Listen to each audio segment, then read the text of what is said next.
بسم اللہ الرحمن الرحیم۔ شروع اللہ کے نام سے جو بڑا مہربان اور نہایت رحم کرنے والا ہے۔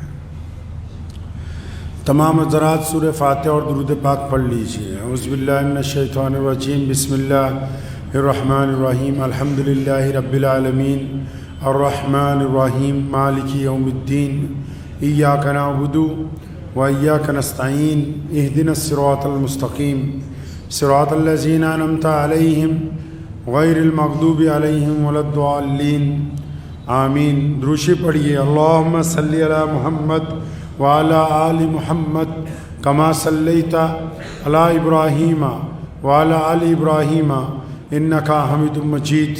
اللهم بارك على محمد وعلى آل محمد كما باركت علی ابراہیم وعلی آل ابراہیم انکا حمید مجید۔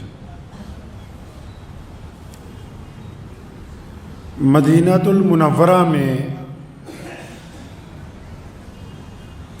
ایک وقت ایسا بھی گزرا کہ جتنے بھی وہاں غریب لوگ رہتے تھے ان سب کے گھروں میں پابندی سے کوئی آدمی اناج اور دیگر کھانے پینے کی چیزیں اور ساتھ میں کچھ رقم جو ہے وہ رکھ جاتا تھا۔ کئی سال ایسا ہوتا رہا۔ جو انسان یہ سامان رکھ کے جاتا تھا، ساتھ میں رقم بھی، کھانے پینے کی چیزیں بھی، تو ان کے چہرے پہ نقاب باندھا ہوتا تھا۔ بعض اوقات لوگوں نے ان کو روک کے پوچھنا چاہا کہ آپ کون ہیں، آپ کا کیا نام؟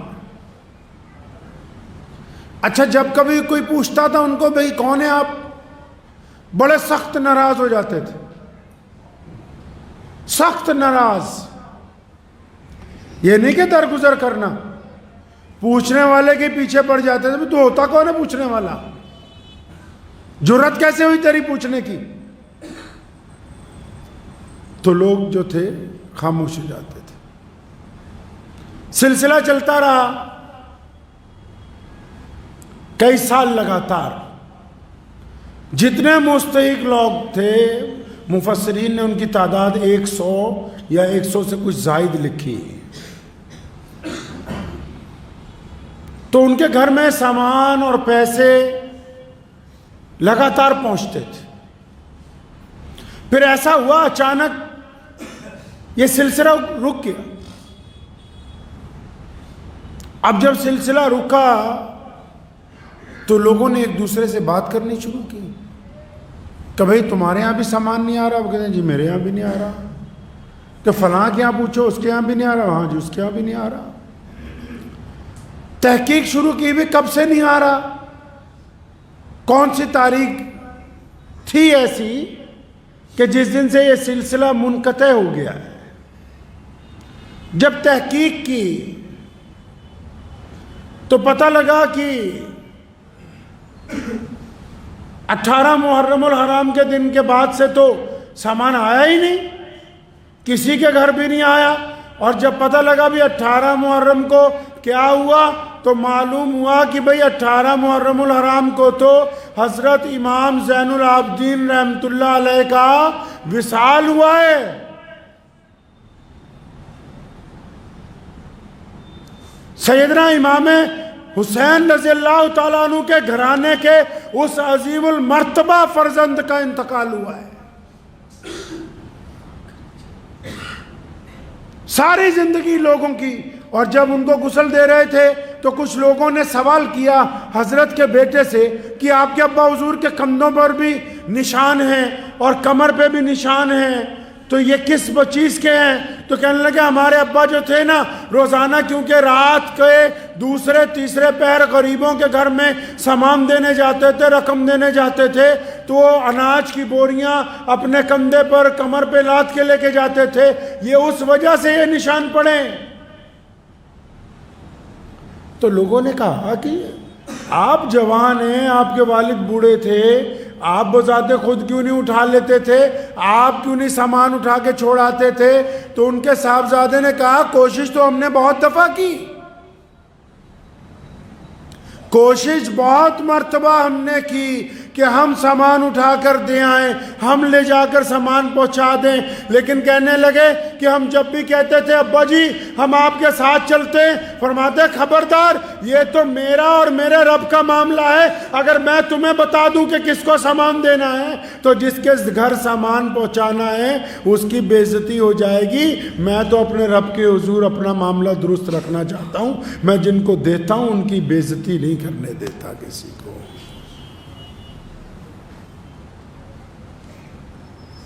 نبی علیہ السلام نے کہا نا، فرمایا جب ایک ہاتھ سے صدقہ دیں، دائیں سے دیں تو بائیں کو خبر نہ ہو۔ کیوں؟ کیونکہ نبی علیہ السلام یہ چاہتے ہیں کہ کچھ تو نیکیاں ایسی ہوں جو ہم اپنے لیے بچا کے رکھیں۔ سرمایہ داروں کو نہیں دیکھتے، دنیا داروں کو نہیں دیکھتے، جن کے پاس زیادہ پیسے ہیں یا کم پیسے ہیں تو کچھ پیسے کی وہ نمائش کرتے ہیں، مکان خریدتے ہیں، گاڑی خریدتے ہیں، سواری خریدتے ہیں، اچھے کپڑے خریدتے ہیں، لیکن جو اور قیمتی چیزیں ہیں ان کو چھپا کے رکھتے ہیں، تجوری میں بند کر کے، کہ کبھی خدا نہ خواستہ کوئی مصیبت آ گئی، کوئی پریشانی آ گئی، کوئی دکھ آ گیا تو یہ چیز ہمارے لیے فائدہ دے گی۔ اگر میں ابھی لوگوں کو بتاؤں گا، یاروں دوستوں کو بتاؤں گا کہ میرے پاس اتنا پیسہ ہے، اتنے جواہرات ہیں، تو کوئی نہ کوئی تقاضا کرنے کے لیے آ جائے گا۔ تو ظاہری طور پر جو چیزیں دنیا کے لوگ دکھاتے ہیں اس کے علاوہ کچھ بچا کے بھی رکھتے ہیں۔ تو نیکیاں بھی تو ایسے ہی ہیں، نیکیاں بھی تو ایسے ہی ہیں نا، بالکل۔ ہم دل پہ ہاتھ رکھ کے کبھی یہ سوچے کیا کچھ ایسی نیکیاں ہیں جو ہم نے اپنے لیے بچا کے رکھی ہیں؟ کچھ ہے؟ دلی میں ایک بہت بڑے ولی تھے اللہ کے، ان کی تھی دکان۔ اب ان کے پاس ایک بندہ گیا سامان خریدنے، اس کے پاس سکے کھوٹے تھے، اس نے دیے تو حضرت نے لے لیا، سامان دے دیا۔ اس نے محلے والوں کو بتایا کہ یہ جو بڑے میاں ہیں نا ان کو پتہ نہیں لگتا، یہ کھوٹے سکے بھی لے لیتا ہے۔ آہستہ آہستہ کر کے پورے علاقے میں مشہور ہو گئے۔ اب جس کسی کا کھوٹا سکہ نہیں چلتا تھا وہ میاں جی کی دکان پہ آ جاتا تھا، کھوٹا سکہ دیتا تھا اور سامان لے جاتا تھا۔ تو میاں صاحب کو ان کے بیٹے نے کہا ایک دن ابا یہ آپ جان بوجھ کے کھوٹے سکے لیتے رہتے ہو؟ تھیلا بھر گیا کھوٹے سکوں کا۔ فرمایا ہاں بیٹا یہ کوئی خاص وجہ ہے کہ میں یہ کھوٹے سکے لے لیتا ہوں لوگوں سے۔ کہنے لگا ابا بتاؤ تو صحیح۔ کہنے یار بتانے والی نہیں ہے، میرا دل نہیں کرتا کہ میں بتاؤں۔ نہیں بتائی، بچے ضد کرتے رہے، ابا بتاؤ تو صحیح کھوٹے سکے کیوں لیتے ہو، ہم بھی کچھ ایسا کر لیا کریں گے۔ تو کہنے لگے اچھا پھر سنو، میں کھوٹے سکے اس لیے لیتا ہوں کہ کل قیامت کے روز جب میرے رب کے آگے میری پیشی ہوگی نا تو پھر میرے میں عیب بہت ہیں اور میں ان کھوٹے سکوں کو لے جاؤں گا، اور جب میری باری آئے گی حساب کتاب سخت ہوگا تو میں اللہ سے کہوں گا الہی میں تیرے بندوں کے کھوٹے سکے لیتا رہا جان بوجھ کر، تو بھی اپنے ایک کھوٹے بندے کا کام بنا دے۔ آج فرمانے لگے کہ یار تمہیں پتہ نہیں کہ میں بھی تو کھوٹا ہی ہوں۔ ہم اپنے گریبان میں جھانکے تو صحیح، ہم بھی تو کھوٹے سکے ہی ہیں۔ یہ تو اللہ نے چلا دیے، کسی کو کسی تخت پر بٹھا دیا، کسی کے جیب میں دولت ڈال دی، کسی کو حسن دے دیا، کسی کو تکلم دے دیا، کسی کو قرآن دے دیا، کسی کو حکمت دے دی، کسی کو اقتدار دے دیا، کسی کو محبتیں دے دی، لیکن سکے تو ہم بھی کھوٹے ہی ہیں۔ یہ تو اللہ کے حکم سے مارکیٹ میں چل رہے ہیں۔ بتاؤ تو صحیح ایسا کون سا انسان ہے جو لکھوا کے لایا ہو کہ میں پیدائشی بادشاہ ہوں، میں پیدائشی مولوی ہوں، میں پیدائشی سرمایہ دار ہوں، میں پیدائشی دکاندار ہوں، میں پیدائشی مالک ہوں، میں پیدائشی حسین ہوں؟ ارے کھوٹے ہیں یہ تو، اللہ نے محمد رسول اللہ کے صدقے ان کھوٹے سکوں کو چلا رکھا ہے بازار میں۔ اور جب کوئی ہمارے پاس آ جاتا ہے مانگنے کے لیے، کوئی ہاتھ پھیلانے کے لیے، ہم ایسے اس کی انکوائری کرتے ہیں جیسے ہم جج لگ گئے ہوں، جو خود کھوٹے ہیں، جن کے اعمال کھوٹے ہیں۔ ریاکاری صرف یہ نہیں ہوتی کہ ایک سرمایہ دار کار خریدے اور اس کی فوٹو کھینچ کے ڈال لے اور لوگوں کو بتائے۔ ریاکاری یہ بھی ہے کہ ایک اللہ کو ماننے والا بندہ، ایک نماز پڑھنے والا بندہ اس لیے لمبا سجدہ کرتا ہے کہ دوسروں کو پتہ لگ جائے کہ میرے سجدے لمبے ہیں، تو یہ سجدہ اللہ کے حضور نہیں ہے، یہ شرک کا سجدہ ہے جو اللہ تعالیٰ کو قبول نہیں ہے۔ نیکیاں صرف ایسے ہی تو نہیں بچائی جاتی کہ رات کو تہجد میں اٹھیں اور پھر صبح پہلے بیوی کو بتائیں، پھر بچوں کو بتائیں، پھر دوستوں کو بتائیں۔ نیکی وہ قیامت والے دن کام آئے گی جو آپ کے اور آپ کے اللہ کے درمیان ہے۔ بس جس کا تیسرا بندہ گواہ ہے اس کا انعام تو دنیا میں مل گیا،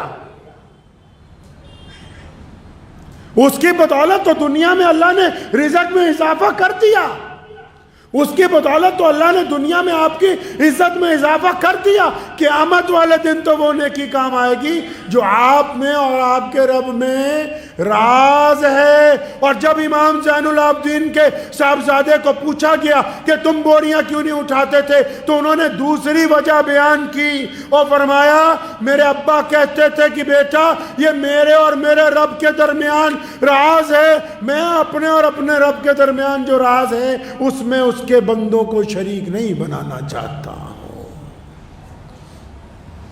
نیکی ایسے بھی تو ہو سکتی ہے کہ کسی کا کوئی گناہ پتہ لگ جائے تو بندہ اس کو ہضم کر جائے۔ نیکی ایسے بھی تو ہو سکتی ہے کہ کوئی بہت محتاج ہو، چپکے سے جا کے چند پیسے اس کے گھر میں پھینک آئے۔ نیکی ایسی تو بھی ہو سکتی ہے کہ کوئی بہت بڑی مصیبت میں پھنسنے والا ہو اور آپ کو خبر ہو، آپ وقت پہ جا کے اس کا دامن تھام لیں کہ ایک قدم آگے مت بڑھانا کہ آگے کنواں ہے تو گر جائے گا۔ کچھ نیکیاں ایسی بھی تو ہو سکتی ہیں کہ آپ ایسے لوگوں کے لیے دعا کرتے ہو جو آپ کے لیے بد دعائیں کرتے ہو۔ کچھ نیکیاں ایسی بھی ہوتی ہیں کہ آپ ایسے جاننے پہچاننے والوں کے لیے یا ایسے غیر جاننے والوں کے لیے دعائیں کرتے ہو جو دعا کے سخت محتاج ہوں، اور آپ ساری زندگی کبھی ذکر ہی نہ کریں کہ یار میں تو ساری زندگی تیرے لیے دعا کرتا رہا، آپ کبھی ذکر ہی نہ کریں، تو یہ نیکی تو اللہ کے حضور درج ہو چکی ہے۔ اگر آپ نیکی کو نہیں سنبھال رہے تو نیکی ضائع ہو رہی ہے۔ اتنی بات پتہ ہے کہ جو دولت تجوری میں رکھ کے تالا لگا دیے بس وہی بچے گی۔ جس پیسوں سے گاڑی خریدی، جن پیسوں سے کپڑے خریدے، جن پیسوں سے گھر بنایا، جن پیسوں سے کچھ کھایا پیا، وہ تو ختم ہو گئے۔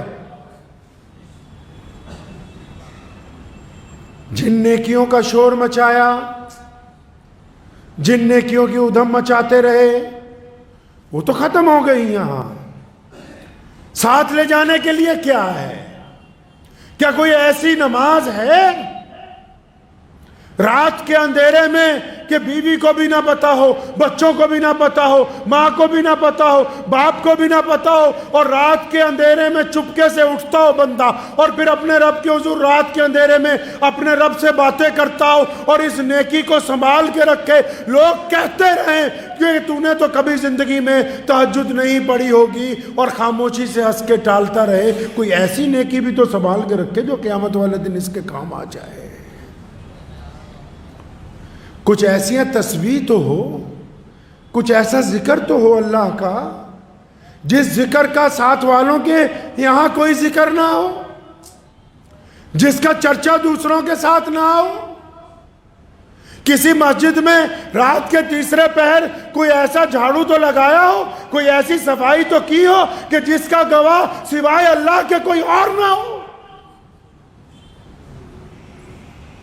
کسی مریض کی چپکے سے جا کے ہسپتال میں پیسے اس لیے جمع کرا دیے ہوں کہ وہ اپنا محسن ڈھونڈتا رہے، اس کو اپنا محسن نہ ملے، اور کل قیامت والے دن اللہ کہہ دے کہ یہ وہ میرا بندہ ہے جس نے میرے غریب بندوں کی، میرے محتاج بندوں کی بنا ان پر احسان جتلائے ہوئے ان کی مدد کی تھی، اس کو لے کے آؤ تاکہ اس کے سر پر عزت کا تاج رکھا جائے۔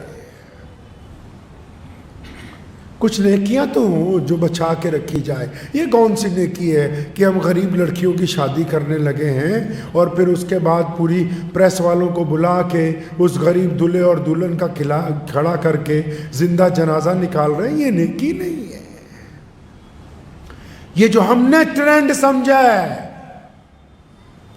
یہ جس کو ہم نیکی سمجھ رہے ہیں، اگر کسی کو کھانا کھلایا اور 200 آدمیوں کو بتایا، یہ نیکی نہیں۔ کسی ننگے کو کپڑے پہنائے اور 200 لوگوں کو بتایا، یہ نیکی نہیں۔ کسی مصیبت زدہ کو مصیبت سے نکالا اور پھر 200 بندوں کو بتایا، یہ نیکی نہیں۔ کسی پر کوئی احسان کیا اور اس کو ساری زندگی جتایا، یہ نیکی نہیں۔ یہ سارے کے سارے وہ گناہ ہیں جو اللہ کو پسند نہیں ہیں۔ کچھ اپنے لیے تو بچا کے رکھنا ہوگا، کچھ چیزیں ایسی تو ہوں کہ جو صرف ہمارے لیے ہوں۔ بندہ جو ہوتا ہے آخر میں تھک ہار کے، دیکھو جب بندہ جب اپنے محلے میں ہوتا ہے تو اس کی سارے محلے والوں سے نہیں بنتی، اس کو اپنا گھر پیارا لگتا ہے، اور جب گھر میں ہوتا ہے سارے گھر والے نہیں اچھے لگتے، اپنے بیوی بچے اچھے لگتے ہیں۔ جب اپنے بیوی بچوں کے ساتھ ہوتا ہے ان سے لڑ پڑتا ہے، پھر کل بیوی اچھی لگتی ہے، بچے اچھے نہیں لگتے، اور جب بیوی سے لڑائی ہوتی ہے پھر اکیلا ہی بیٹھا ہوا ہوتا ہے تو یہ اکیلا ہی۔ اگر فطرتی طور پر دیکھیں تو یہ ہے تو اکیلا ہی، اکیلا پیدا ہوا، اکیلا اس نے قبر میں جانا ہے، تو پھر کیا کرنے کے لیے جا رہا ہے؟ کچھ تو اپنے ساتھ لے جاؤ، کچھ ایسی محبتیں لے جاؤ، کچھ ایسی دعائیں لے جاؤ، کچھ ایسی تسبیحاں لے جاؤ، کچھ ایسی نمازیں لے جاؤ، کچھ ایسا بھوکوں کو کھانا کھلانا لے جاؤ جن کا گواہ کوئی نہ ہو سوائے اللہ کی ذات کے، تاکہ تمہیں شرمندگی نہ ہو کہ جب میں جا رہا ہوں میں تو اپنے ساتھ بہت کچھ لے کے جا رہا ہوں۔ امام زین العابدین رحمت اللہ علیہ کے انتقال کے بعد پتہ لگا، بعد میں پتہ لگا کتنے لوگ تھے، اور ایسے ایک بزرگ نہیں ہیں، اسلامی تاریخ بھری پڑی ہے ان سے، ایسے دینے والوں سے تاریخ دنیا کی بھری پڑی ہے، جو بے لوث آتے ہیں، جو بلا وجہ آتے ہیں، جو اپنا نام نہیں بتانا چاہتے، جو اپنا چہرہ نہیں دکھانا چاہتے۔ کیوں؟ کیونکہ وہ جانتے ہیں کہ یار ہم تو کھوٹے سکے ہیں، اگر ہم آج اللہ کے بندوں کی مدد کریں گے تو کل کوئی اللہ کے حضور ہماری پوچھ گچھ کم ہو جائے گی۔ کچھ نیکیاں سنبھالنی چاہیے کہ نہیں سنبھالنی چاہیے؟ پیارے نبی علیہ الصلوۃ والسلام کی اس چھوٹی سی حدیث میں کتنی بڑی حکمت چھپی ہوئی ہے۔ 2 حکمتیں چھپی ہیں۔ فرمایا دائیں ہاتھ سے دینا، بائیں کو نہ پتہ لگے۔ کیوں؟ تاکہ جب تم دو تو جس کو دو اس کو شرمندگی نہ ہو، اس کی بے عزتی نہ ہو، اس کے عزت نفس کا جنازہ نہ نکلے۔ اور دوسرا، آپ کا دینا اللہ کے حضور قبول ہو جائے، دنیا والوں کو اس کی کوئی خبر لگ ہی نہ پائے۔ ان 2 حکمتوں کی وجہ سے بندہ دنیا میں بھی پھر عزت پا جائے گا، آخرت میں بھی۔ ایسے آٹا کی تھیلی دے کے فوٹو کھچاؤ گے، 10 آدمی کہیں گے ماشاءاللہ الحمدللہ بہت اچھا کیا، اور چپکے سے رات کو کسی کے دروازے پر راشن کی بوری رکھ کے آؤ گے نا، 10 آدمی فیس بک پہ ماشاءاللہ تو نہیں لکھیں گے، لیکن اس گھر کے اندر جو 10 غریب ہیں، اس گھر کے اندر جو محتاج ہیں، اس گھر کے اندر جو مسکین ہیں، اس گھر کے اندر جو ٹوٹے ہوئے دل کے لوگ ہیں، جن کے اللہ بالکل قریب ہے، وہ جب دونوں ہاتھ اٹھا کے دعا کریں گے کہ الہی میرا جو محسن، آپ کا جو اچھا بندہ ہم کو رزق پہنچا گیا تو اس کے رزق میں کمی نہ ہونے دینا، اس کا جو نعم البدل ملے گا ان 10 لوگوں کے دکھاوے کے برابر ایک رتی نہیں ہو سکتی ہے، ایک رتی نہیں ہو سکتی۔ ہم مسلمان ہیں، اسلام کی حکمت انقلاب کو دل کی گہرائیوں سے سمجھنا ہے۔ ہر معاملے میں قرآن پاک نے یتیموں کی عزت کرنے کے لیے کہا، رسول اللہ نے یتیموں کی عزت کرنے کے لیے کہا۔ یہ بھی تو کہہ سکتے تھے کہ جاؤ پھر یتیموں اور غریبوں کو اکٹھا کرو، لے آؤ سب کو مدینے میں اکٹھا کر کے ایک طرف سے سامان بانٹیں گے۔ نہیں، ایسا نہیں ہوا۔ پیارے نبی حضرت محمد رسول اللہ صلی اللہ علیہ وسلم کے متعلق لکھا ہے، سنیں جو پوری کائنات میں اللہ کے بعد سب سے عظمت والے، اللہ کے بعد جن کی سب سے زیادہ تعریفیں ہیں، اللہ کے بعد جو کائنات کے مالک ہیں، اللہ کے بعد جو روئے زمین کے تمام آسمانوں کے، تمام زمینوں کے، تمام مخلوقات کے لیے رحمت بنے ہیں، اللہ نے جن کو اپنا محبوب کہا، اللہ نے جن کے لیے یہ تک کہہ دیا کہ میں خدا ہو کر رسول اللہ پر سلام بھیجتا ہوں، تم بھی میرے محبوب کے اوپر درود بھیجا کرو۔ وہ محبوب جب دنیا سے پردہ کر گئے، ایک بچی روتی ہوئی مدینہ منورہ میں سیدنا ابو بکر صدیق رضی اللہ تعالیٰ عنہ کے پاس آئی، پوچھنے لگی کہ صاحب کہاں ہیں؟ قبر کی طرف اشارہ کیا، صاحب کہاں چلے گئے؟ ابو بکر صدیق کی آنکھیں پھر اشکبار ہو گئیں۔ فرمایا بچے بات کیا ہے؟ فرمایا نہیں ان سے بڑا کام تھا، میں ہماری تو دیکھ بھال ہی وہی کرتے تھے۔ بچے کیا کرتے تھے کہ میرے ماں باپ نہیں ہیں، میرے والد جنگ میں شہید ہو گئے، ماں کا انتقال ہو چکا ہے، میری دادی اور میں ہوں، ہمارے گھر میں بکریاں ہیں، انہی کے دودھ سے گزارا ہوتا ہے۔ تو فرمایا پھر اب مسئلہ کیا ہے؟ فرمایا صاحب آتے تھے نا روزانہ، دودھ دھو دیتے تھے، پھر ہم ان بکریوں کا دودھ کچھ پی لیتے تھے، کچھ بیچ دیتے تھے، اب تو وہ ہے نہیں، تو ہمارا یہ کام کون کر کے دے گا؟ سیدنا عمر رضی اللہ تعالیٰ عنہ خلیفہ بنے، چوری چھپے دیکھتے تھے سارے کام کہ ابو بکر کیا کیا کرتے، روز رات کو کہاں چلے جاتے، کدھر چھپ چھپ کے جاتے۔ ایک دن گئے، دیکھا کہ ابو بکر تو سحری سے بھی 1 گھنٹہ پہلے، 1 پیر پہلے جاتے ہیں پیدل، جوتے نہیں پہنتے۔ ارے بھائی یہ خلیفہ جوتے کیوں نہیں پہنتا؟ اگر کسی سے پوچھا گھر والوں سے، فرمایا یہ جہاں جاتے ہیں نا، یہ اس لیے جوتے نہیں پہنتے کہ جوتوں کی آواز سے لوگوں کی نیند نہ خراب ہو جائے۔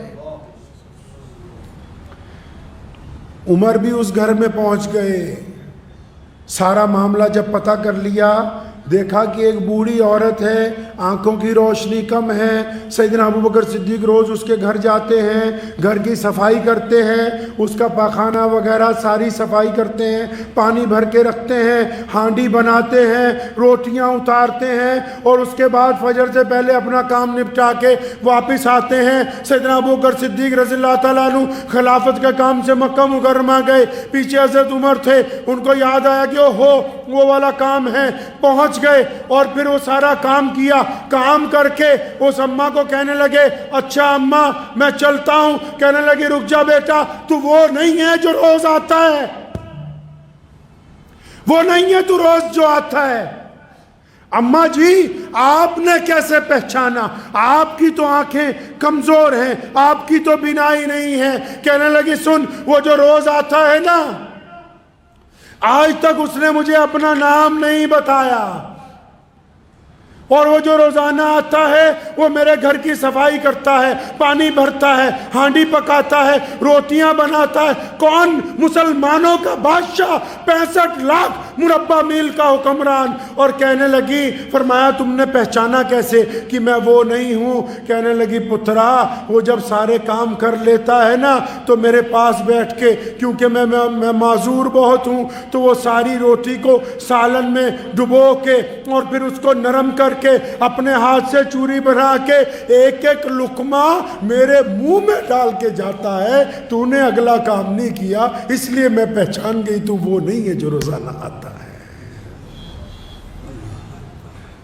سیدنا عمر فاروق رضی اللہ تعالیٰ عنہ کہیں سے گزرے، ایک بوڑھی عورت نے گھر کے اندر سے ویسے ہی کہہ دیا کہ خلیفہ کو پتہ ہی نہیں میرے گھر میں کھانا نہیں. یہ گئے اندر، بڑے پریشان ہوئے، سارا سامان دیا، اور پھر وہاں باہر سے کئی ملکوں کے امبیسڈر آئے ہوئے ہیں، اور عثمان رضی اللہ تعالیٰ عنہ، عبد الرحمن بن عوف اور مولا علی انتظار کرنا خلیفہ کہاں ہے. وہ خلیفہ ایک بڑھیا کے گھر میں چولہا جلا رہا ہے، داڑھی میں سے دھواں نکل رہا ہے، رو رہا ہے، اماں خلیفہ کو معاف کر دینا. اور اماں کیا کہتی، نہیں نہیں خلیفہ کو معاف نہیں کروں گی کیونکہ میں 2 دن سے بھوکی تھی. اس نے پتہ کیوں نہیں کیا؟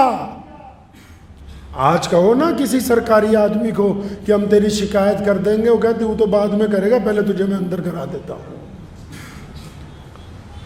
یہ دونوں صحابی جب وہاں آئے، حضرت عبد الرحمن بن عوف اور عثمان رضی اللہ تعالیٰ عنہ، آگے سلام کیا، امیر المومنین السلام علیکم. اس بوڑھیا کو پتہ لگا یہ جو اتنی دیر سے ہنڈیاں پکا رہا ہے یہ مسلمانوں کا بادشاہ ہے.